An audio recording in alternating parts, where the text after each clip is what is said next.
पवित्र भूमि पर भले एक रात्रि का विश्राम कर कर कथा सुनो, पर उस कंकर शंकर की धरा पर बैठकर उससे विनय कर कर दिल से उससे प्रार्थना कर कर निवेदन कर कर उसको सुनो। और कितना बड़ा सौभाग्य तारा बाबा की कुटिया से भोलेनाथ जी के द्वार तक की कथा। यहाँ 2 मार्च तक कथा चलेगी। यहाँ शिवरात्रि महोत्सव चालू हो जाता है, चलता है। किसी के कहने पर यह नहीं कि उसने कह दिया कि 1.25 लाख बेलपत्र चढ़ाओ तो हम 1.25 लाख चढ़ा रहे हैं। किसी ने कह दिया 1.25 लाख बेलपत्र लाने से पहले मेरा एक निवेदन है। जो 1.25 लाख बेलपत्र चढ़ाने का संकल्प लेते हैं उनसे निवेदन है, क्या आपने 1.25 लाख वृक्ष लगाए बेलपत्र के, तब तो आप चढ़ाने के हकदार हो गए। मालूम पड़े बेलपत्र तोड़ कर लिया और समर्पित कर दिया तो उसका सुख नहीं है। 1.25 लाख आज तारा बाबा की कुटिया में इतने सारे पेड़ लगाए गए, पौधे लगाए गए, वृक्षारोपण किया गया। कोई आया उसको तोड़ दे, उसको उखाड़ कर ले जाए, अच्छा लगेगा क्या अपने को? नहीं। तुमने लगाया कितना, तुमने दिया कितना, तुमने करा कितना? बाबा की कुटिया में आकर तुमने कभी एक वृक्ष लगाया? बाबा की कुटिया में आकर तुमने कभी बेल वृक्ष लगाया? बाबा की कुटिया में आकर तुमने कभी बेल का वृक्ष का आनंद पाया?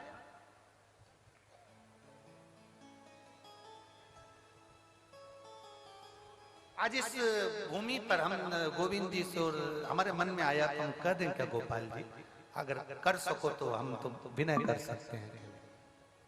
ऐसा हमारे शास्त्र कहते हैं, ये शिव पुराण में लिखा है।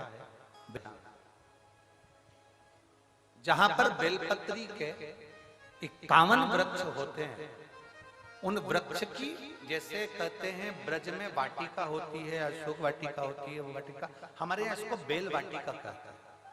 कहते हैं उस 51 वृक्ष की वाटिका में कोई बैठकर अगर एक बार भी अपने दिल की बात भगवान शंकर से कह देता है ना, तो उसको भोलेनाथ को 51 वृक्ष के संकल्प को पूरा करने के लिए 3 दिन के अंदर उसे पूरा करना ही पड़ता है।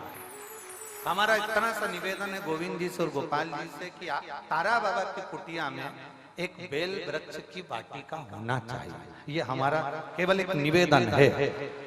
और तारा बाबा ही ये निवेदन आप लोगों को आज्ञा दे रहे हो तो हम तो ये कहेंगे कि आपके पास में जगह है तो कहीं 51 वृक्ष बेलपत्री के ऐसे लगाए जाएं, जिसके नीचे एक भाव के साथ बैठकर लोग अपनी माला का स्मरण करें, एक बार बाबा से विनती करें और बाबा उसको स्वीकार करे। ऐसे हमारा हम तो निवेदन कर सकते हैं। ये बाबा कृपा का गोविंद जी बहुत कम मात्रा में कहीं कहीं बेल का वाटिका होती है, बेल वाटिका बहुत कम होती है।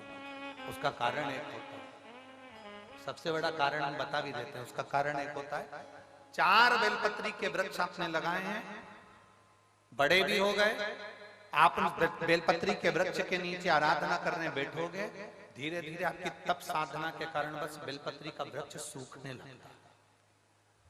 अनुभव करना, आप अगर शिव पुराण की कथा सुन रहे हो तो आपने अनुभव करा होगा, आपके मोहल्ले में, आपके नगर में, आपके क्षेत्र में बेलपत्री के जो वृक्ष होंगे, आप अगर उसकी आराधना करना चालू करोगे, पूजन करना चालू करोगे, उसकी आराधना करना चालू करोगे, तो धीरे धीरे वो बेलपत्री का वृक्ष आपके ताप को हरता है, आपके पाप को हरता है। उसके कारण बस बेलपत्री का वृक्ष धीरे धीरे सूख जाता है। लोग कहते गुरुजी हमने तो बेलपत्री का वृक्ष हमारे यहाँ हरा भरा था, सूख गया। उसका कारण क्या? उसका केवल एक कारण है कि वो व्यक्ति के ताप को हरता है, व्यक्ति के पाप को। और आपने अनुभव करा है, किसी ने देखा है इसे कि जो बेलपत्री का वृक्ष हरा भरा है और कुछ दिन में वो सूख जाता है। हम पूजन कर रहे थे, आराधना कर रहे थे, क्यों सूखा किसी को नहीं मालूम। उसका कारण केवल एक था कि जो जाता था उसके नीचे बैठकर अपने पाप को हनन करता था, पाप हर लेता था। बेलपत्री का वृक्ष ताप हर लेता था, उसके कष्ट हर लेता था, उसका ताप और पाप जब हरता है। और यही क्रम तुलसी के पौधे में भी होता है। जब हमारे घर में, हमारे घर के दरवाजे पर जो तुलसी का पौधा लगा हुआ होता है, तुलसी के पौधा हमारे घर के दरवाजे पर होता है। जब कोई भी दुख आने वाला होता है, कोई हरकत होती है, सबसे पहले तुलसी का पौधा सूख जाता है। वो पौधा सूख गया, तुलसी का पौधा सूख गया। उसका कारण केवल तुलसी ताप हरती है, तुलसी पाप हरती है। बेलपत्र ताप हरता है, बेलपत्र पाप। अब तुलसी का पौधा विश्वानर मुनि के घर में संतान नहीं थी, पत्नी और पति दोनों धर्मात्मा थे। एक पुण्य करते थे, वो शंकर के शिवलिंग का निर्माण करते थे, पूजन करते थे। पूजन अगर नहीं कर पाते थे तो प्रदोष या शिवरात्रि, पति दोनों धर्मात्मा थे। एक पुण्य करते थे, वो शंकर के शिवलिंग का निर्माण करते थे, पूजन करते थे। पूजन अगर नहीं कर पाते थे तो प्रदोष या शिवरात्रि, हर महीने प्रदोष आती है, हर महीने शिवरात्रि होती है, प्रत्येक महीने शिवरात्रि आती है, प्रत्येक महीने।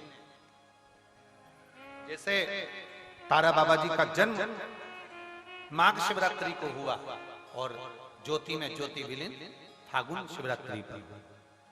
प्रत्येक महीने शिवरात्रि आती है, प्रत्येक। ऐसा कोई शिवरात्रि नहीं है जो हर महीने ना, प्रत्येक शिवरात्रि कुछ ना कुछ अच्छा करने के लिए।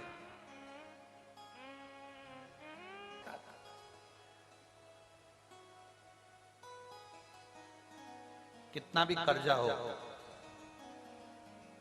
कर्जे में डूब गए हो आप, कर्जे में ज्यादा डूब, मरने का प्लान मत बना, प्लान चेंज। एक बेलपत्र का दान करना विश्वनाथ मुनि ने सिखाया।